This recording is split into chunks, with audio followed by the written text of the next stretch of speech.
वचनाकडे वळू आणि आजच्या वचनाचा जो विषय आहे, आणि हे माझ्या जीवनात सुद्धा लहान असतानापासून मी सदैव या गोष्टी फक्त बोलत होतो, पण याचा अर्थच मला कधीच समजला नाही. आणि एका वचनात जेव्हा प्रभू येशू ख्रिस्त या पृथ्वीवर होता आणि त्याने काय केलं, हे जो सुईचा डोळा आणि हे जे वचन आहे याच्यात एका व्यक्तीसंग बोलत असताना या गोष्टीचा त्याने उपयोग केला. आणि तो म्हणतो की मत्तई 19:24 हे जे वचन आहे, आणि मत्तई 19 इथे आपण राहणार आहोत. आजचा जो संदेश आहे तो मत्तई 19:16 ते 19:26 पर्यंत आपण बोलू. तर त्याच्यात एक 24वं वचन आहे, मत्तई 19:24. इथे देव म्हणतो, मी तुम्हा सांगतो की धनवानाच्या स्वर्गात राज्यात प्रवेश होणे यापेक्षा उंटाला सुईच्या नाकातून किंवा सुईच्या डोळ्यातून जाणे जास्त सोपे आहे. आणि मी सदैव विचार करत होतो की हे असं कसं असू शकते. उंट किती काही म्हटला आणि हे सुई, याच्यात मला धागाच कधी टाकता आला नाही, याच्यातून उंट कसं जाऊ शकतं. आणि पण लक्षात ठेवा, प्रभू येशू ख्रिस्त जेव्हा या पृथ्वीवर असताना त्याने अशा कुठल्याच गोष्टी तुम्हाला सांगितल्या नाही ज्या गोष्टी की मनुष्याला समजावे नाही. जर तुम्हाला हे समजत नसेल किंवा मला ही गोष्ट समजत नव्हती, त्याचं कारण म्हणजे काय, की तुम्ही त्या गोष्टीविषयी अभ्यास केला नाही. हे इकडे शेवटची इथं की जातं, इथे पण आहे. तर तुम्ही या गोष्टीविषयी कधी अभ्यास केला नाही, आणि म्हणून या गोष्टीविषयी आपण या वचनातून बोलू का हा सुईच्या डोळ्यातून या उंट कसा जाऊ शकतो. तर याच्याविषयी मी तुम्हाला एक गोष्ट सांगतो. तर ही जसं जेरुसलेम जे आहे, इथे काय आहे, त्या येरुसलेमच्या पूर्ण शहराला काय दिले आहेत, भिंती लागल्या आहेत, आणि त्या प्रत्येकाला दारं आहेत. त्याला काय आहे, प्रत्येकाला दारं आहेत. एक पूर्व दार, पश्चिम दार, उत्तर दार, दक्षिण दार, दाविदाचं दार किंवा असे नावं त्याला दिले आहेत. तर उंटाचा डोळा किंवा हे जो वचन आहे किंवा हे जे सुईचा डोळा हे जे आहे, याचा अर्थ काय, हे एका तिथल्या दाराचं नाव आहे. काय आहे, तिथलं एक जे दार आहे त्या दाराचं नाव आहे. आणि काय व्हायचं, जेव्हा व्यापारी रात्रीच्या वेळेस त्या जेरुसलेममध्ये जाण्याचा जेव्हा प्रयत्न करत होते, आता रात्रीच्या वेळेस त्या सिटीला प्रोटेक्ट करण्यासाठी काय करायचे, दारं सगळे बंद करायचे. आणि बंद केल्यानंतर काय, एक छोटंसं दार राहायचं. आता त्या दारातूनच तुम्हाला जावं लागते. आणि हे जे छोटंसं दार आहे त्याला काय म्हटलं गेलं, त्याला सुईचा डोळा या त्या दाराचं नाव आहे. आता जर तुम्हाला तुमचा उंट त्याच्यातून टाकायचा असेल, आता हे व्यापारी होते म्हणून त्या व्यापारावर काय होतं, ते उंट जे होते त्यांच्यावर खूप सारं सामान लादलेलं होतं. आता जर तुम्हाला याच्यातून जायचं असेल तर तुम्हाला पूर्ण सामान त्या उंटावरचं काढायचं आहे. आता तो उंट तुम्हाला खाली झुकवायचा आहे, आणि तो उंट त्याला कसं तरी तुम्हाला त्या दारातून काढणं आहे. म्हणजे कठीण गोष्ट आहे सांगण्याचं तात्पर्य. आणि हे प्रभू येशू ख्रिस्त तिथं असताना काय करत होता, त्या शिष्यांना सांगत होता की जे वचन त्याने सांगितलं. आता याचा तुम्हाला मी संदर्भ सांगितला, हो की नाही. असं कसं असू शकते, सुईतून कशी उंट कसा जाऊ शकतो, आपल्याला धागा टाकता येत नाही. तर इथे देव काय करत होता, तेव्हा देवाने हे जे मन आहे किंवा त्या दाराविषयी सांगितलं की याच्यातून एकदाचं उंटाचं जाणं सोपी आहे, पण श्रीमंताचं काय करणं, स्वर्गाच्या राज्यात जाणं, हे काय केलं देवाने, काय केलं, या दोघा गोष्टीचं कंपॅरिझन केलं. आणि त्याच्याविषयी ती जी मन आहे किंवा हे जे वचन आहे देवाने बोलून दाखवले. म्हणून मी तुम्हाला सगळ्यात आधी याचा अर्थ काय होतो बाबा, आणि ह्या वचनाचा अर्थ काय होतो हा तुम्हाला समजून सांगितला. पण याच्यापेक्षा महत्त्वाचं आता आपण बोलणार आहोत का या लेवलवर किंवा या ठिकाणी येपर्यंत का देवाने असं म्हटलं का उंट या दारातून जाऊ शकतो किंवा सुईच्या डोळ्यातून जाऊ शकतो, पण श्रीमंताचं स्वर्गात जाणं कठीण आहे. हे का देवा बोलला, याचे सगळे वचन आता देवाच्या वचनातून आपण बोलू. आणि मत्तई 19:16 इथं जेव्हा प्रभू येशू ख्रिस्त या पृथ्वीवर होता, आणि जेव्हा तो या पृथ्वीवर असताना एक व्यक्ती जो श्रीमंत व्यक्ती होता, तो ख्रिस्ताजवळ आला आणि त्याने ख्रिस्ताला काय केला, हा प्रश्न केला. मी तुम्हाला हे संदेश सांगण्याच्या आधी जे तारलेले आहेत मला माहीत नाही, तुम्हाला आपलं हृदय माहीत आहे. तुम्हाला माहीत असेल की जर ख्रिस्ताने तुमची क्षमा केली असेल आणि जर तुम्हाला शाश्वती असेल का हो देवाने मला वाचवलं, माझ्या पापाची क्षमा झाली आहे, तर माझी इच्छा आहे का तुम्ही हे वचन किंवा आजचा संदेश ऐकताना विचार करा या गोष्टीविषयी का हे किती कठीण आहे. म्हणजे हा जो श्रीमंत मनुष्य देवासंग जो बोलत आहे याला या गोष्टी कळल्या नाहीत. म्हणजे लक्षात ठेवा, म्हणजे जो उत्पन्न करता तो देव तुमच्या समोर आहे, त्याच्यासमोर तुम्ही डायरेक्ट बोलत आहात आणि तरीही तुम्हाला स्वर्गाचं राज्य लाभलं नाही किंवा त्याचं सत्य समजलं नाही. हे किती कठीण गोष्ट आहे. आणि म्हणून मत्ती 19:16 आपण बघू. नंतर पहा, कोणी एक मनुष्य येशूकडे आला. तर एक हा जो मनुष्य आला हा कधी येशूकडे आला तिथे आणि त्याने विचारले, त्याने काय करले, देवाला विचारले, गुरुजी, इथं इंग्लिशमध्ये शब्द म्हणजे जो दिलेला आहे तर त्याने म्हटलं की मास्टर किंवा चांगला गुरु असं, किंवा चांगला हा शब्द काय केला त्याने येशूसाठी वापरला. आणि पुढे म्हणाला, सार्वकालिक जीवन मिळावे म्हणून मी कोणत्या चांगल्या गोष्टी केल्या पाहिजेत. इथं एक सुंदर गोष्ट या मनुष्यामध्ये एक आहे जी माझी आशा आहे का तुम्हा प्रत्येकामध्ये असली पाहिजे. कमीत कमी ही इच्छा का मला सार्वकालिक जीवन, स्वर्गाचं राज्य कसं मिळू शकेल याच्याविषयीची त्याला कमीत कमी तहान भूक आहे. कारण तुम्हाला सांगतो, आजच्या जगात कोणालाच काहीच पर्वा नाही. कोणालाच देव पाहिजे नाही, कोणाला स्वर्ग पाहिजे नाही, कोणी या गोष्टीवर विश्वास सुद्धा ठेवत नाही. मागं मी तुम्हाला एक सुंदर गोष्ट सांगतो. मी जेव्हा सेवेला जेव्हा डेपोवर होतो, 2 नवरा बायको होते आणि मला माहीत नव्हतं की ते नवरा बायको आहे. तर ती बाई तिथे उभी होती आणि मी तिला हे गॉस्पल कार्ड, हे सुवार्तेचं कार्ड तिच्या हाती दिलं आणि तिला मी सांगत होतो की स्वर्गाचा खरा मार्ग आणि देवाने माझा आत्मा वाचवला आणि देव तुला सुद्धा वाचू शकतो. आणि ती बघत होती आणि तितक्यात तिचा नवरा आला आणि मग त्याला मी सांगितलं, सर मी हे सांगत आहो. आणि त्याने तिच्या बायकोला काय विचारलं, काका तुला स्वर्गात जायचं आहे का? म्हणजे थट्टा करून सांगण्याचा अर्थ, कारण आज कोणालाच गरज नाही, म्हणजे कोणाचीच इच्छा नाही का सत्य शोधावं. कोणालाच असं वाटत नाही की एक दिवस मला मरण येईल. कोणालाच असं वाटत नाही की माझा आत्मा स्वर्गात जाईल. या गोष्टीविषयी कोणालाच चिंता नाही. याचं कारण म्हणजे काय, जे तुम्हाला एक शब्द सांगितला होता मी, डिसेप्शन म्हणजे काय, फसवणूक. ती अशी केली जाते का त्या मनुष्याला काहीच एकही थेंब, 1% त्याला वाटत नाही का एक दिवस मी मरेल, मी कुठे जाईल, माझा आत्मा हा नरकात जाईल की स्वर्गात जाईल, हा कुठं जाईल याचा हा दुसरी गोष्ट झाली. पण त्याच्याविषयीची चिंता, त्याच्याविषयीचं कमीत कमी त्याला तहान कोणालाच वाटत नाही, कोणालाच समजत नाही. कोणीही मनुष्य आयुष्यभर या गोष्टीविषयी विचार करत नाही. आपले 70-80 वर्ष घालूनही का हे कधीतरी आहे का? म्हणजे विचार करा, जेव्हा तुम्हाला माहित आहे की मृत्यू हा नक्की आहे. इथे मला नाही वाटत की कोणाला तरी हे पटवून मला द्यावं लागेल का नाही रे तू एक दिवस मरशील. हे तुम्हाला जाणीव आहे, तुम्हाला माहित आहे की हे पृथ्वी सोडून तुम्ही एक दिवस निघणार आहात. पण तरीही मनुष्य जराही 1 सेकंडही या गोष्टीविषयी विचार करत नाही का मी मेल्यावर कुठं जाईल. आणि मी तुम्हाला सदैव सांगितलं होतं, माझं तारण याच गोष्टीमुळे झालं का, कारण मी या गोष्टीविषयी विचार केला. कोविडच्या दिवसात का रे जर मी मेलो तर मी कुठं जाईल. कारण जोपर्यंत मनुष्य त्या क्षणावर येत नाही, तो सत्य शोधणं प्रयत्न करत नाही, तोपर्यंत देवाचं सत्य त्याच्याकडे जात नाही. आज लोक असे जगत आहे की अरे 1000 वर्ष जगणार आहोत आपण, कोणी बघितलं, कोणालाच जायचं नाही, आपण इथेच राहणार आहोत.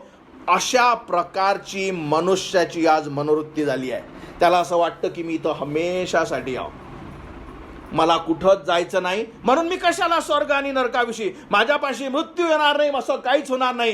कारण हे कसं समजतं आपल्या जीवनावरून, जे तुमच्या जीवनात सगळ्यात महत्वाचं तिथंच तुमचं मन आहे, तेच आपलं धन आहे. पण हा जो मनुष्य आहे याची एक सुंदर गोष्ट आहे. जरी या व्यक्तीविषयी आपण बघू याचा अंत वाईट आहे, पण कमीत कमी या मनुष्याची एक इच्छा जरूर झाली. काय म्हटलं की सार्वकालिक जीवन मिळावे. कमीत कमी त्याचा उद्देश तर राईट आहे की मला याच्या गोष्टीविषयी इंटरेस्ट आहे, मला तू सांग, कारण मला माहित आहे की मृत्यू एक दिवस येणार आहे. म्हणून या व्यक्तीविषयी मला खूप चांगलं वाटतं या गोष्टीसाठी फक्त की याची इच्छा तर आहे कमीत कमी. कारण आज तर लोकांची इच्छा सुद्धा बिलकुल नाही का या गोष्टीविषयी मला जाणून घ्यावं. पण कमीत कमी हा व्यक्ती हा प्रश्न तरी योग्य वाचत आहे किंवा योग्य त्याला विचारत आहे का. त्यापेक्षा दुसरी गोष्ट, आज जोही व्यक्ती ख्रिस्ताजवळ येतो तो फक्त स्वतःच्या गरजे आणि जगातल्या गोष्टीसाठी आणि याच्यासाठी येतो.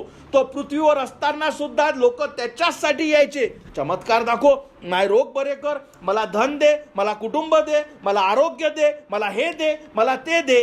कोणीही व्यक्ती की अरे देवा माझा आत्मा वाचवण्यासाठी परमेश्वर मी काय केलं पाहिजे किंवा काय सत्य आहे याच्यासाठी तेव्हाही कोणी यायचं नाही, आजही कोणी येत नाही. पण हा व्यक्ती जसं मी तुम्हाला सांगितलं याचा प्रश्न खूपच सुंदर आहे, याची इच्छा खूप चांगली आहे, सार्वकालिक जीवन मिळावे म्हणून याची इच्छा आहे की मला मिळालं पाहिजे. आणि म्हणून तो काय म्हणतो, मी कोणत्या चांगल्या गोष्टी केल्या पाहिजेत. इथे तो चुकतो. प्रश्न किंवा त्याची इच्छा चांगली आहे पण ते पूर्ण करण्याचा जो त्याचा उद्देश आहे तो वाईट आहे. काय म्हणतो तो, मी कोणत्या चांगल्या गोष्टी केल्या पाहिजे. त्याचा अर्थ समजतो, मी असं काय केलं पाहिजे देवा तू मला सांग बरं ज्याच्यामुळे मी स्वर्गात जाईल. आता एक लक्षात ठेवा, या जगातलं सगळ्यात मोठं मन की मनुष्याचा नाश होऊ नये हा कोणाचा आहे तर देवाचं. आता हा व्यक्ती जेव्हा ख्रिस्ताजवळ येत आहे, आता ख्रिस्ताची सगळ्यात मोठी इच्छा आहे का याला सत्य कळावं. आणि म्हणून लक्षात ठेवा, सगळ्यात महत्वाचं काय असतं, कन्व्हर्सेशन, ज्याला संभाषण म्हणतात. आणि ते फालतू कन्व्हर्सेशन नव्हे, जगातल्या गोष्टीसाठी नव्हे तर देवाच्या गोष्टीसाठी. का हे कसं होतं म्हणजे विचार करा. कारण जेव्हा तुम्ही आपलं मन आपलं हृदय उघडता, याच्या कधी उघडतो मनुष्य, जेव्हा तुम्हाला त्या गोष्टीविषयी आशा असते, त्या गोष्टीविषयी तुमची इच्छा असते, तेव्हा तुम्ही त्याच्यासाठी काय करता, कन्व्हर्सेशन किंवा काय करता तुम्ही त्याच्याविषयी विषय काढता. का मला या गोष्टी सांग बरं. जगातला पर्सेंटपेक्षाही कमी लोक या पॉईंटवर येतात आपल्या पूर्ण आयुष्यामुळे, आपल्या आयुष्यामध्ये. पण हा जो व्यक्ती तिथे आला म्हणून ख्रिस्ताजवळ आला. आता देवाची इच्छा काय आहे की याला सत्य कळावं, याला सत्य समजावं. कारण याची इच्छा चांगली आहे पण याला असं वाटतं, याने काय म्हटलं की मी कोणत्या चांगल्या गोष्टी केल्या पाहिजे म्हणजे मी स्वर्गात जाईल. आणि इथेच लोक फसतात. पण हा ख्रिस्तासंग बोलत आहे आणि ख्रिस्त त्याला या पॉइंटवर आणण्यासाठी प्रयत्न करत आहे, जे त्याच्या उत्तराद्वारे. कुठला पॉइंट, का तुझ्यामुळे होणार नाही. तुझी इच्छा चांगली आहे का मी स्वर्गात गेलो पाहिजे, पण तुझ्यामुळे का मी स्वतःहून काही करून स्वर्गात गेलो जाईल हे होणार नाही. याच्यासाठी देव काय बोलत आहे. मग येशूने त्याला उत्तर दिले. 17वं वचन जे आहे, येशूने त्याला उत्तर दिलंय मत्ती 19:17. काय चांगले आहे. तर इथे काय माहिती का, दोन गोष्टी. तर याने येशू ख्रिस्ताला काय म्हटलं, चांगला प्रभू. तर प्रभू येशू देवाने त्याला पहिले त्याच्याविषयी उत्तर दिलं. काय चांगले असे मला का विचारतोस, कारण फक्त देव एक चांगला आहे. पण जर तू सार्वकालिक जीवन पाहिजे तर सर्व आज्ञा पाळ. तर देवाने काय केलं, याला दोन याच्यात उत्तर दिलं. पहिलं देवाने सांगितलं की तू मला चांगला प्रभू म्हटलं, पण चांगला देवाचं वचन सांगतं की या जगात कोणीच नाही, कारण सर्वांनी पाप केले, देवाच्या गौरवाला उणे पडले. पण जर तू मला चांगला म्हणत आहे आणि चांगला फक्त देव आहे, याच्यावर तू आधी विश्वास ठेवतोस का की तू ज्याच्या संग बोलत आहे तू देव आहे, तो येशू ख्रिस्त आहे. कारण दुसरा कोणीही चांगला नाही. तू मला काय म्हटलं आहे, चांगला गुरुजी. म्हणून देवाने पहिल्या याच्यात त्याला काय उत्तर देण्याचा प्रयत्न केलं, तू मला चांगला म्हणतोस पण तुला चांगल्याचा अर्थ समजतो, कारण बाकीच्या जगात कोणीही एक चांगला नाही. मग जर तू मला चांगला म्हणत असतील तर हे विश्वास ठेव की मी देव तुझ्या संग बोलत आहे. दुसरं, आता देवाने त्याला बघा काय सांगितलं, पण जर तू सार्वकालिक जीवन पाहिजे तर सर्व आज्ञा पाळ. याच्याविषयी आपण बोलू. सगळ्यात महत्त्वाचं पहिला मुद्दा, देव त्याला हे नाही सांगत आहे का तू आज्ञा, हा मुद्दा विसरू नका. कारण हे जर तुम्ही समजले नाही पुढचा संदेश तुम्हाला समजणार नाही. कारण संदर्भ काय आहे, एक श्रीमंत मनुष्य देवाजवळ आला, त्याला म्हटलं की सार्वकालिक जीवन कसं मिळावं. देव म्हणतो बरं ठीक आहे, सार्वकालिक जीवन मिळण्यासाठी तू सगळ्या आज्ञा पाळ. आता देव त्याला या गोष्टीसाठी नाही म्हणत आहे की तू आज्ञा पाळत असताना पाळ आणि तू स्वर्गात जाता येईल. तर देव त्यांना ह्या गोष्टी यासाठी सांगत आहे का जेव्हा मी तुला आज्ञा देतो तू या मुद्द्यावर किंवा या पॉइंटवर यावं का मी हे पाडू शकत नाही. लक्षात ठेवा, या रूममधला, या जगातला जोही व्यक्ती जोपर्यंत या ठिकाणावर येत नाही, कुठल्या ठिकाणावर, तुमच्या जीवनातल्या या ठिकाणावर येणार नाही, जोपर्यंत तुम्हाला समजत नाही का तुम्ही आज्ञा पाडू शकत ना. देवाची इच्छा काय आहे या मनुष्यासंग बोलत असताना, का याला कळावं की तुझ्या कार्यामुळे नव्हे, तारण कृपेने विश्वासाद्वारे आहे, हे ख्रिस्तापासूनचे दान आहे. आणि म्हणून देवाने, आणि ही गोष्ट मी कितीकही किंवा देवाने त्याला सांगितलं तोपर्यंत त्याला समजणार नाही, जेव्हा तो स्वतः अंमलात आणणार नाही, त्याच्याविषयी विचार करणार नाही, आणि जोपर्यंत त्याला कळणार नाही का रे हे तर मी करू शकत नाही. कारण जोपर्यंत तुम्हाला समजणार नाही की मी माझ्यामुळे करू शकणार नाही, तोपर्यंत तुम्ही ख्रिस्ताजवळ जात ना. म्हणून देवाने याला काय म्हटलं की तुला सार्वकालिक जीवन पाहिजे असेल तर तू सर्व आज्ञा पाळ. कुठल्या आज्ञा? तर 18वं वचन त्याने विचारले, कोणत्या आज्ञा? म्हणजे तो म्हणतो, आणि हे खूप सुंदर मला आवडलं की त्याला कमीत कमी उत्सुकता आहे, कोणत्या आज्ञा येशू? बरं, मला आजी इच्छा आहे स्वर्गात गेलो पाहिजे, कुठल्या आज्ञा सांग बरं. आणि येशूने त्याला काय लक्षात ठेवा, हे सुंदर आहे का 10 आज्ञापैकी देवाने त्याला ह्या ज्या 6 आज्ञा दिल्या. कुठल्या?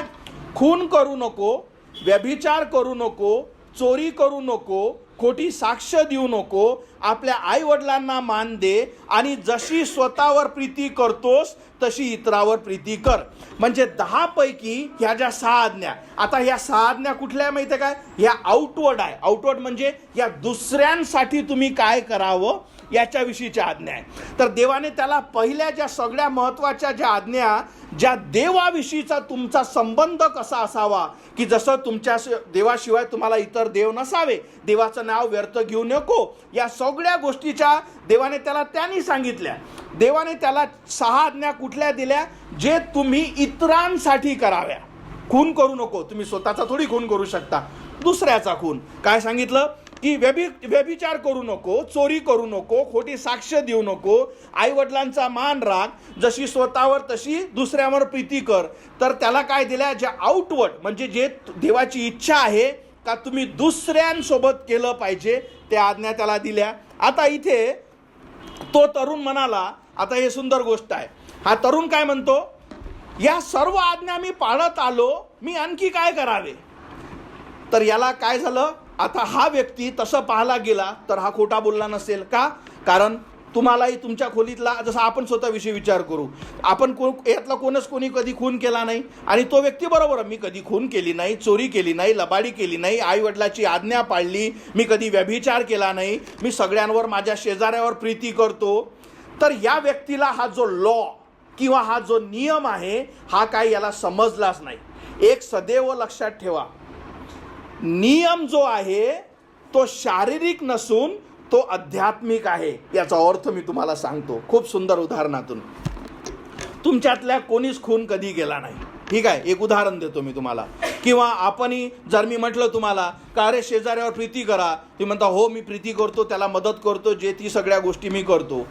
एक मी उदाहरण देतो, समजून घ्या. तुम्ही बाहेर गावातून नेहरू नगरमध्ये आले, तुमचं घर आहे समजा तुमच्या एरियात, नेहरू नगरच्या जवळपास तुम्ही आले, आणि मालटिकडीच्या दूर तिकडे असताना तुम्हाला दिसलं की खूप मोठा धूर निघत आहे, खूप मोठा धूर निघत आहे, आणि तुम्हाला दिसलं की फायर ब्रिगेड सुद्धा जात आहे. तुम्हाला हे दिसतं काय पोलीसही तिकडे पळत आहे, आणि तुम्हाला दिसत आहे की अरे माझ्या एरियामध्ये कदाचित आग लागली वाटते.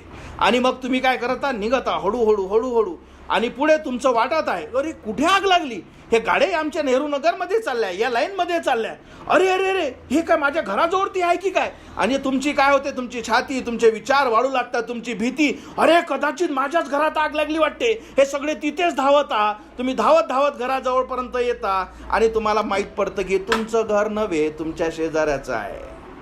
काय करता तुम्ही, बरं झालं माझं घर नाही, आहे की नाही? कारण तुम्ही कोणावरच प्रीती करू शकत ना.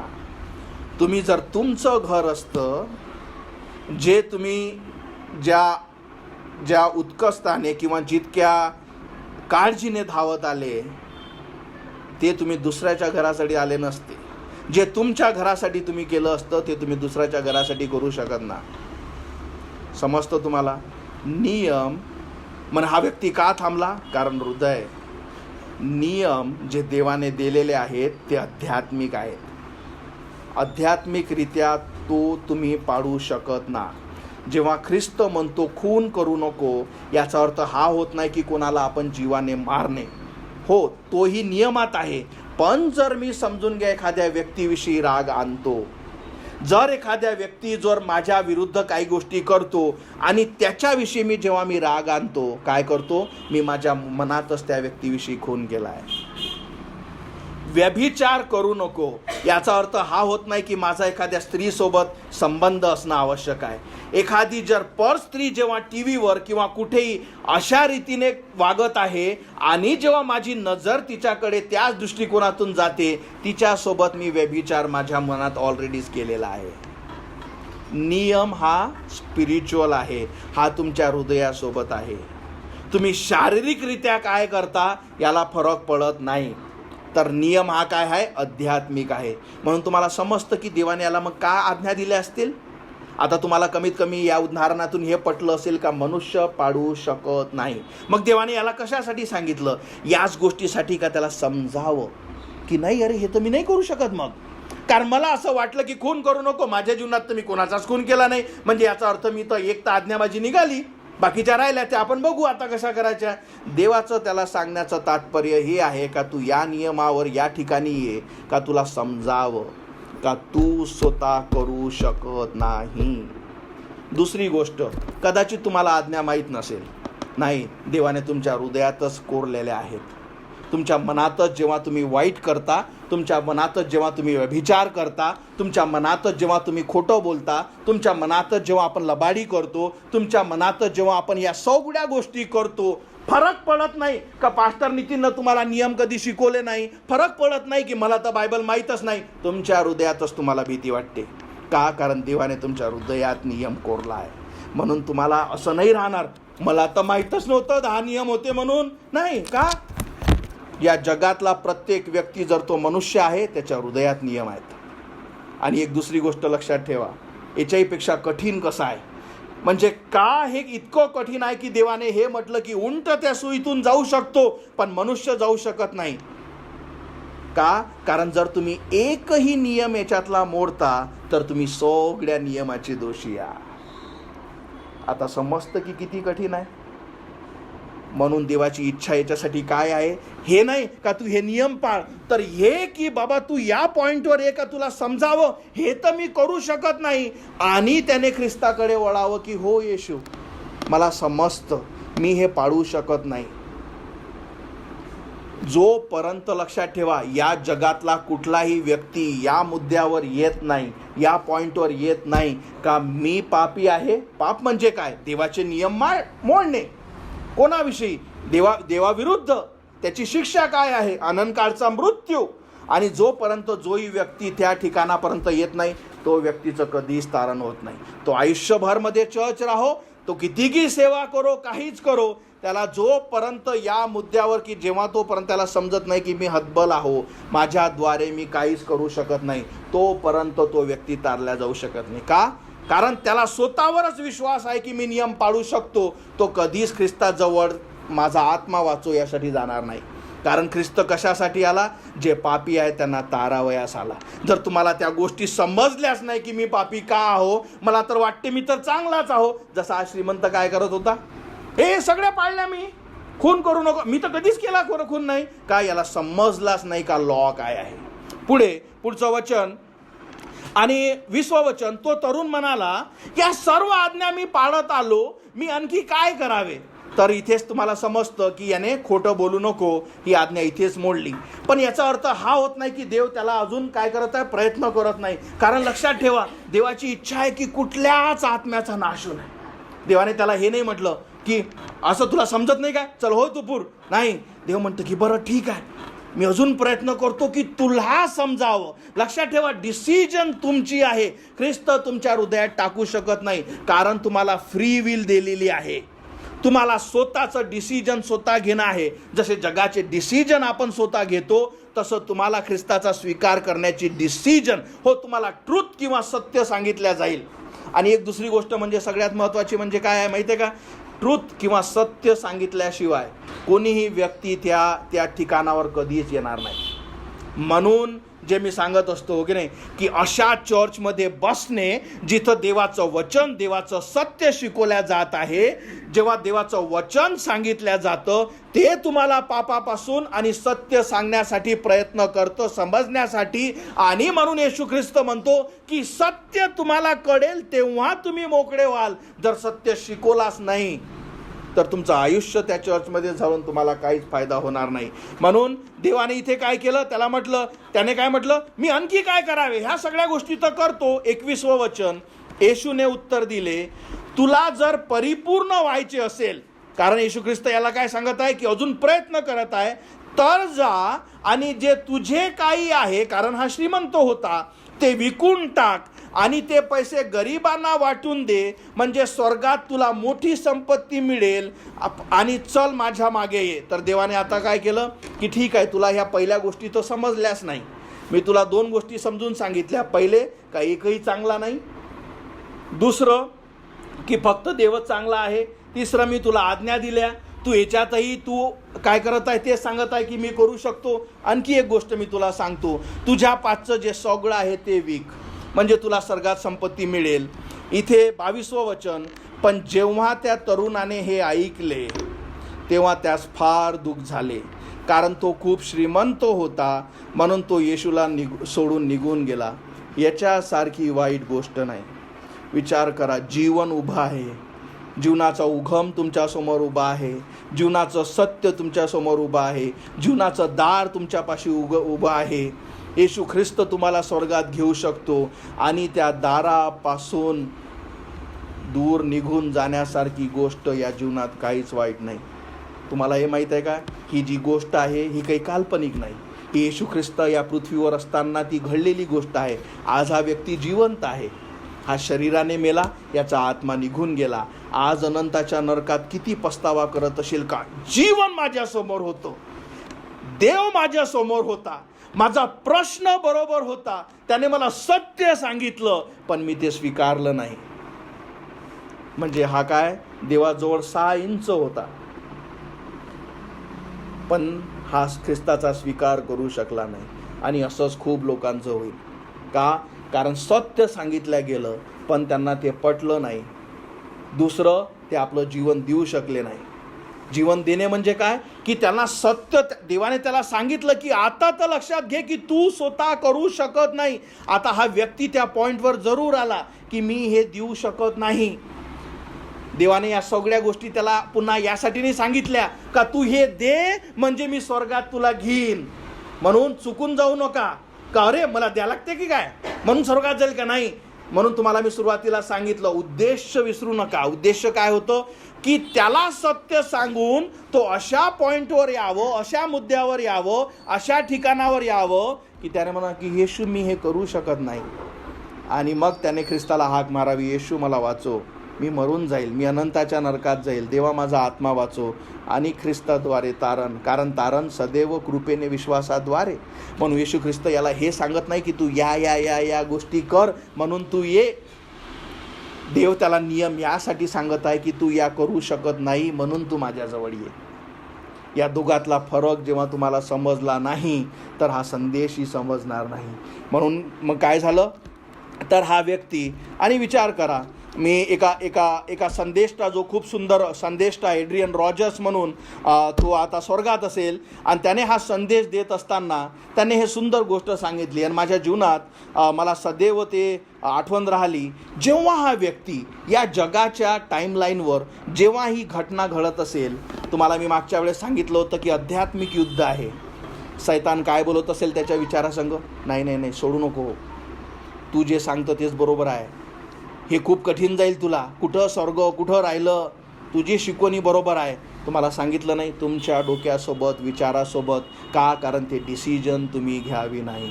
सैतान शेवटपर्यंत सोडत नाही. तुम्हाला सांगतो, जेव्हा मी हे जे वाचलं, मी स्वतःविषयी विचार केला. जेव्हा 20 सप्टेंबर 2020 4:15 वाजता जे आध्यात्मिक युद्ध माझ्या आत्म्यासाठी चालू असेल, जे आध्यात्मिक युद्धात सैतान माझ्या विचारासंग बोलत असेल की अरे नितीन, नाही, तुला गरज नाही, तुझी काहीच गरज नाही, तू तर ख्रिस्तीच आहेस, तू तर जन्मापासूनच आहे, तुझा तर बाप्तिस्मा झाला, तू तर दान देतं, तू तर इंजिनियर झाला, तू तर चांगला आहे, तुझ्यापाशी सगळी संपत्ती आहे, सगळ्या गोष्टी सैतान टाकतो यासाठी का तो आत्मा निघावा नाही, तो सुटावा नाही. पण जेव्हा व्यक्ती म्हणतो की नाही नाही नाही, ह्या गोष्टी नाही, हे देवाचं वचन सत्य बघ काय म्हणतो, हे देवाचं सत्य वचन सांगतं की मी मरेल, मी अनंताच्या नरकात जाईल, जर ह्या सगळ्या गोष्टी बरोबर असत्या माझ्या जीवनातल्या तर येशू ख्रिस्ताला मराची गरज पडली असती का? आणि त्या गोष्टीतून मी जेव्हा ख्रिस्ताचा स्वीकार केला त्याने माझा आत्मा वाचवला. म्हटलं येशू, या गोष्टी नव्हे, तुझं सत्य खरं आहे, मी ते स्वीकारतो आणि त्याने मला मोकळं केलं. सांगण्याचं तात्पर्य, माझ्या स्वतःच्या आत्म्यासाठी, या श्रीमंताच्या आत्म्यासाठी जो युद्ध चालू असेल, जे युद्ध तुम्ही बघू शकत ना, जे युद्ध मी बघू शकत नाही, कारण आपण शारीरिक आहे, पण तुम्हाला मागच्या आठवड्यात मी शिकवलं की हे आध्यात्मिक युद्ध आहे. तो तुमच्या विचारासंग, तुमच्या हृदयासंग, तुम्हाला मी चेस बोर्ड सांगितलं आठवतं की तो सगळ्या गोष्टी फिरवतो, याला पुढं सगळ्या गोष्टी तुमच्या समोर आणतो. यासाठी काय, या व्यक्तीपासून ही संधी काढून घ्यावी. यापासून काय, हे संधी तुम्हाला सांगू, माझ्या जीवनात मी तुम्हाला मागच्या वेळेस त्या डॉक्टरविषयी आणि तो उदाहरण मी तुम्हाला सांगितलं. मी हे सदैव बघितलं की जेव्हा संधी निघून जाते खूप त्रास होतो, पुन्हा ती संधी येत नाही. हे माझ्या लाईफमधून मी तुम्हाला सांगतो. पण देवाला सगळ्या गोष्टी पॉसिबल आहे. पुढे इथे काय झालं, 23वं वचन मग आपण बघितलं, 22वं. पण जेव्हा त्या तरुणाने हे ऐकले तेव्हा त्याला फार दुःख झाले, कारण तो खूप श्रीमंत होता, म्हणून तो येशूला सोडून निघून गेला. आणि 23वं वचन, तेव्हा येशूने आपल्या शिष्यांना म्हणाला, मी तुम्हास खरे सांगतो, धनवान मनुष्यास स्वर्गाच्या राज्यात प्रवेश करणे फार कठीण आहे. धनवान, तुम्ही म्हणाल आम्ही धनवान नाही, आपण सगळेच या खोलीमधले धनवान आहोत. तुम्ही म्हणाल कसे? हो, या जगातली जे गरिबी आहे त्याच्या संग जेव्हा तुम्ही कम्पेअर कराल, तुम्ही आणि मी श्रीमंत आहो, म्हणून असा कोणीच म्हणू शकत नाही का मी गरीब आहो. हो, जेव्हा तुम्ही तुमच्या वरच्यांसंग कम्पेअर कराल, नाही त्याच्यासमोर तर तुम्ही गरीब असाल. देवाने इथे कुठलीच परिभाषा दिली नाही. जो ही व्यक्ती ज्याने ख्रिस्ताचा स्वीकार केला नाही तो धनवानच आहे. का? कारण तो श्रीमंत आहे. श्रीमंत काय करतो? श्रीमंतीस काय करतो? गर्व पैदा करतो. श्रीमंत फक्त पैशाचीच असू नाही शकत. श्रीमंती कुठल्याही गोष्टी, स्वतःच्या कार्याची, स्वतःच्या समजदारीची, स्वतःच्या गर्वाची, कुठलीही अशी श्रीमंती जे मनुष्याला देवाचं सत्य स्वीकारण्यापासून दूर ठेवतं, ते श्रीमंती काय करतो? मनुष्याला काय करतो? गर्व पैदा करतो. आणि गर्विष्ठ व्यक्ती कधीही स्वर्गाच्या राज्यात जाऊ शकत नाही. कारण देवाचं वचन काय सांगतं? जे आत्म्याने दीन ते धन्य, कारण स्वर्गाचे राज्य त्यांचे आहे. आणि इथे येशू ख्रिस्त काय म्हणाला? मी तुम्हास खरे सांगतो, धनवान मनुष्यास स्वर्गाच्या राज्यात प्रवेश करणे फार कठीण जाईल. आणि शेवटचं हे जे वचन 19:24 जो आपला संदेशाचा आपला विषय होता, मी तुम्हास सांगतो की धनवानाच्या स्वर्गाच्या राज्यात प्रवेश होणे यापेक्षा उंटाला सुईच्या नाकातून जाणे जास्त सोपे आहे. आता तुम्हाला समजतं की देवाने हे का उदाहरण वापरलं. म्हणजे इथं प्रभू येशू ख्रिस्त त्या व्यक्तीसोबत सरळ बोलत आहे. याच्यासारखी दुसरी अपॉर्च्युनिटी, दुसरी संधी खूप कमी लोकांना कदाचित या जगात मिळाली असेल. स्वतःहून देव निर्माण करता शरीरामध्ये या पृथ्वीवर उभा आहे. त्या व्यक्तीची इच्छा सुद्धा चांगली आहे, पण जीवनाचं सत्य सांगितल्यावर तो व्यक्ती ते स्वीकारू शकला नाही. आणि मग देवाने म्हटलं की धनवानाला हे किती कठीण आहे. याच्यापेक्षा उंटाला काय करता येईल? सुईच्या नाकातून, डोळ्यातून जाता येईल, पण धनवान व्यक्ती कधीच जाऊ शकत नाही. मला तुम्हा पकड्या शेवटचे 2 वचनं. 25वं वचन, जेव्हा शिष्यांनी हे ऐकले तेव्हा ते फार आश्चर्यचकित झाले. अरे हे काय आहे? त्यांनी येशूला विचारले, मग कोणाचे तारण होईल? आणि यांनी हा सुंदर प्रश्न विचारला. आणि 26वं वचन आणि शेवटचं वचन, येशूने आपल्या शिष्याकडे पाहिले आणि तो म्हणाला, मनुष्यांना हे अशक्य आहे, पण देवासाठी सर्व गोष्टी शक्य आहेत. मनुष्यासाठी हे अशक्य आहे. याचा अर्थ तुम्ही स्वतःमुळे, तुमच्या कुठल्याच कार्यामुळे, कुठल्याच गोष्टीमुळे, तुमच्या कुठल्याच समजुतीमुळे, तुमच्या कुठल्याच जगातल्या अशा श्रीमंतीमुळे तुम्ही स्वतःहून स्वर्गाच्या राज्यात जाऊ शकत नाही. फक्त ख्रिस्त, ज्याला तुम्ही जेव्हा हाक मारता म्हणता, येशू माझा आत्मा वाचव, मी तुला माझा देव माझा तारणारा स्वीकारतो. काय म्हणतं देवाचं वचन? पण देवासाठी सर्व गोष्ट शक्य राहतील. तुम्ही त्याला हाक मारता, तो तुमच्या हृदयात येतो, तुमचा आत्मा वाचवतो. माझी इच्छा आहे या चर्चमध्ये किंवा जे हे वचन ऐकत आहात, लक्षात ठेवा, हा श्रीमंत मनुष्य आजही अग्नीत नरकात काय करत आहे? अग्नीत जळत आहे. पण त्याला हा क्षण समजत असेल का, मी ख्रिस्तासमोर होतो, मी जीवनासमोर होतो, जीवनाचं दार माझ्या समोर होतं, पण मी यात कधीच गेलो नाही. मी तुम्हाला सांगू एक गोष्ट, मला सांगत असताना वाईट वाटत आहे, पण मी आशा करतो की आपल्यातल्या याच्यातल्या कोणासपाशी हा संधी किंवा अशी वेळ येऊ नये का जीवनाचे वचन मला सांगण्यात जात होते. दर रविवारी मला आमंत्रण देण्यात येत होतं. दर रविवारी मला आमंत्रण यासाठी का, अरे तुझ्यामुळे नव्हे, तू त्याला हाक मार, तुझा आत्मा वाचेल. मला इतक्या संधी मिळाल्या, पण मी कधीच त्या दारात घुसलो नाही. जे स्वर्गाचे दार, प्रभू येशू ख्रिस्त म्हणतो, मार्ग सत्य आणि जीवन मीच आहे. मला इतक्या संधी मिळाल्या, पण कधीही मी स्वीकार केल्या नाही. त्याला कदाचित एकच संधी मिळाली असेल, तो निघून गेला. आपल्याला दर संडेला, दर देवाच्या वचनातून सदैव इन्व्हिटेशन दिल्या जातं. हे देवाचे वचन आहे. आणि जर देवाचं वचन तुमच्या संग बोललं असेल, मला ठाऊक नाही, जर तुम्हाला शाश्वती नसेल की आज जर मला मृत्यू येतो तर मी कुठं जाईल, आणि जर तुम्हाला वाटत असेल की हो माझ्या गोष्टीमुळे मी स्वर्गात जाईल, तुम्ही या श्रीमंत मनुष्यासारखे आहात. जसं त्या उंटाचं तिथून जाणं सोपी आहे, तुमचं तितकं कठीण राहील. पण जेव्हा आपल्याला कळतं की हो मला ख्रिस्ताची गरज आहे, मला शाश्वती नाही, मला कळलं, आजचे वचन माझ्या संग बोललं, मला समजतं का मी शेजाऱ्यावर प्रीती करू शकत नाही. मी या सगळ्या आज्ञा ज्या आहेत, चोरी करणे, लबाडी करणे, व्यभिचार करणे, या सगळ्या गोष्टीचा दोषी आहे. आणि जर तुम्ही एकाही आज्ञाच्या दोषी असाल तर तुम्ही सगळ्या आज्ञाच्या दोषी आहात. कारण नियम हा आध्यात्मिक आहे, तो तुमच्या हृदयासंग कनेक्टेड आहे, तुम्ही पाळू शकत ना. दुसरी गोष्ट, याच्यासाठीच तर देवाने स्वर्गाची जागा सोडली, यासाठीच तो या पृथ्वीवर आला. तुम्हाला नियम देऊन यासाठी नाही का तुम्ही पाळा आणि बघा, नाही करू शकत, तर यासाठी का तुम्ही पाळू शकत ना. पण मी तुमच्यासाठी त्या सगळे नियम जे तुम्ही मोडता, ज्याला पाप म्हणतात, त्याची शिक्षा मी क्रूसावर घेतो, यासाठी का तुम्हाला तारण लाभावे. म्हणून देवाचे वचन सांगतं, जोही विश्वासाने हाक मारेल तो वाचवल्या जाईल. जोपर्यंत तुम्ही या मुद्द्यावर, या पॉईंटवर येणार ना की माझ्यामुळे नव्हे तर फक्त ख्रिस्तामुळे, आणि जेव्हा तुम्ही हृदयाने त्याला हाक माराल, तो स्वर्गातून तुमची प्रार्थना ऐकतो, तुमचा आत्मा वाचवतो. हे त्याने माझ्या संग केलं. या खोलीतल्या कितीक लोक मला माहीत नाही, पण जे तारलेले आहेत त्यांच्यासाठी मला तुम्हाला एक आव्हान आहे का, तुम्हाला हे कळतं की हे किती कठीण आहे, आणि जर ख्रिस्ताने तुमचा आत्मा वाचवला असेल तर तुमचं जीवन कसं असलं पाहिजे, जे अनेकांना नाही सापडलं, जे अनेकांना नाही लाभलं, तर तुमचं जीवन कसं असलं पाहिजे. आपण प्रार्थना करू, आपले डोळे बंद करू. आणि जसं मी सांगत आहे, आणि जर हे देवाचं वचन तुमच्या संग बोललं असेल, लक्षात ठेवा, आजपर्यंत जर तुम्ही कधीही आपला आत्मा वाचवण्यासाठी ख्रिस्ताला जर कधीच हाक मारलं नसेल, तर तो जो श्रीमंत तुम्ही जो ऐकला, जो देवापासून निघून गेला, तो दुसरा श्रीमंत तुम्ही आहात. का? कारण तुमच्यातल्या ज्याही गोष्टी हे डिसिजन, हा निर्णय घेण्यासाठी तुम्हाला दूर ठेवत असेल, त्या गोष्टी तुम्हाला काय करतील, देवाच्या वचनापासून, सत्यापासून दूर ठेवतील. पण जर देवाचं वचन हे सत्य आहे, तुम्हाला विश्वास ठेवावा लागेल की ख्रिस्त माझ्यासाठी मारण्यात आला, त्याने माझ्यासाठी या सगळ्या गोष्टी केल्या.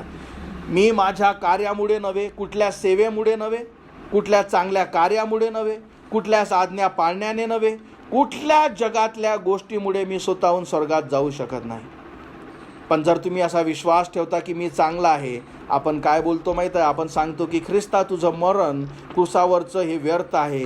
का? कारण मी माझ्यामुळेच जाऊ शकतो. आणि शैतान या सगळ्या गोष्टीमुळे अनेकांना फसवत आहे. पण जर जीवनाचं सत्य, आजचं सत्य तुम्हाला कळलं असेल, आणि तुमची इच्छा असेल की हो परमेश्वरा माझा आत्मा वाचो, होय परमेश्वरा मला त्या श्रीमंत मनुष्यासारखं नव्हे माझ्या राजा, मला ही जी संधी दिली आहे, मला ही संधी स्वीकारायची आहे. मला माझं जीवन बदलायचं आहे माझ्या येशू. लक्षात ठेवा, जोपर्यंत तुमची बदलण्याची इच्छा नाही, ख्रिस्त तुम्हाला वाचू शकत नाही. तुम्ही किती काही प्रार्थना करून घ्या, पण तुमचं हृदय की नाही माझं जीवन बदललं पाहिजे, माझ्या पापाची क्षमा झाली पाहिजे, माझी इच्छा आहे परमेश्वरा की मी पवित्र जीवन जगावं, मला समजतं की मी पापी आहे, कारण ख्रिस्त तुमचं हृदय जाणतो. पण त्यातले जर तुम्ही असाल, देवाला धन्यवाद द्या, त्याला हाक मारा, म्हणा येशू मला वाचव, नवीन जीवन तू दे, माझ्या पापाची तू क्षमा कर, मी तुला माझा देव, माझा तारणारा स्वीकारते. होय परमेश्वरा, ते अनंताचं जीवन मला पाहिजे परमेश्वरा, पवित्र जीवन मला पाहिजे माझ्या येशू ख्रिस्ता. होय प्रभू, योग्य जीवन प्रभू जगण्यासाठी मला सहाय्य कर. जेव्हा तुम्ही हृदयाने त्याला हाक मारता, ख्रिस्त तुमच्या हृदयात येतो. तो तुमचं हृदय बघत आहे, तो प्रत्येकाचं हृदय ठोकावत आहे. त्याची इच्छा आहे की त्याने तुमच्या हृदयात यावं.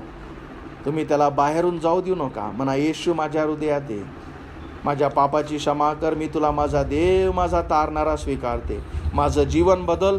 जे जीवनाचं सत्य परमेश्वरा, जे तू आहेस ते तू मला दाखव माझ्या राजा. तुम्ही विश्वासाने त्याला हाक मारता, देव तुमचा आत्मा वाचवतो, नवीन जीवन तो देतो. धन्यवाद मानतो येशू, गौरवितो माझ्या राजा. प्रार्थना करतो इथे जमलेल्या प्रत्येकासाठी, जे प्रभू हे वचन ऐकत आहे, जे ऑनलाईनमध्ये आहे, त्या प्रत्येकासाठी प्रार्थना करतो. होय प्रभू, तू महान आहेस. आणि होय प्रभू, हे जीवनाचं सत्य परमेश्वरा, जसं त्या श्रीमंतासाठी सांगितलं तसंच परमेश्वरा तुझी प्रीती आज सुद्धा आहे परमेश्वरा, कारण तू हे जेही ऐकत आहे त्या प्रत्येकावर प्रेम करतोस. तुझी इच्छा आहे की प्रत्येकाने सत्य समजावे, तुझी इच्छा आहे की प्रत्येकाने परमेश्वरा तुझे सत्य प्रभू स्वीकारावं. की होय प्रभू, तारण हे कृपेने विश्वासाद्वारे आहे, ते देवाचं दान आहे, ते आमच्यामुळे झालेलं नव्हे परमेश्वरा, पण जे तू ख्रिस्त प्रभू क्रूसावर केलं त्यापासून प्रभू अनंताचं जीवन आहे. प्रार्थना करतो प्रत्येकाच्या हृदयात तू कार्य कर, की होय परमेश्वरा त्यांनी ते डिसिजन घ्यावी माझ्या राजा. होय प्रभू, आपल्या आत्म्याचा नाश होऊ देऊ नको परमेश्वरा, याची प्रत्येकाची इच्छा व्हावी, त्याने तुला स्वीकारावं, अनंताचं जीवन जे तुझ्यापासून आहे. कोणाचं जीवन प्रभू त्या श्रीमंतासारखं होऊ देऊ नको माझ्या राजा. प्रत्येकाच्या हृदयात तू कार्य कर. इथे जमलेल्या प्रत्येक लहानापासून मोठ्यापर्यंत प्रत्येकासाठी प्रार्थना करतो. धन्यवाद मानतो येशू, खरंच तू महान आहेस. आजच्या वचनासाठी, आजच्या संदेशासाठी आणि जे महान तारण तुझ्यापासून आहे यासाठी मी प्रभू तुझे धन्यवाद देतो, गौरवितो तुला. आजच्या भक्तीसाठी जे प्रियजन आले आणि त्यांना प्रभू तुझे संदेश ऐकण्यासाठी जे संधी दिली त्या प्रत्येकासाठी प्रार्थना करतो. धन्यवाद मानतो परमेश्वरा. होय प्रभू, गौरवितो तुला आणि परमेश्वरा या प्रत्येकावर तुझे आशीर्वाद मागतो आणि प्रार्थना प्रभू येशू माझा तारणारा याच्या जिवंत नावात मागतो, म्हणून तू ऐक माझ्या Yeshu. Amen. Praise the lord. आपण उभे राहू आणि गीत गाऊन आपण आजचा संदेश जो आहे तो थांबू.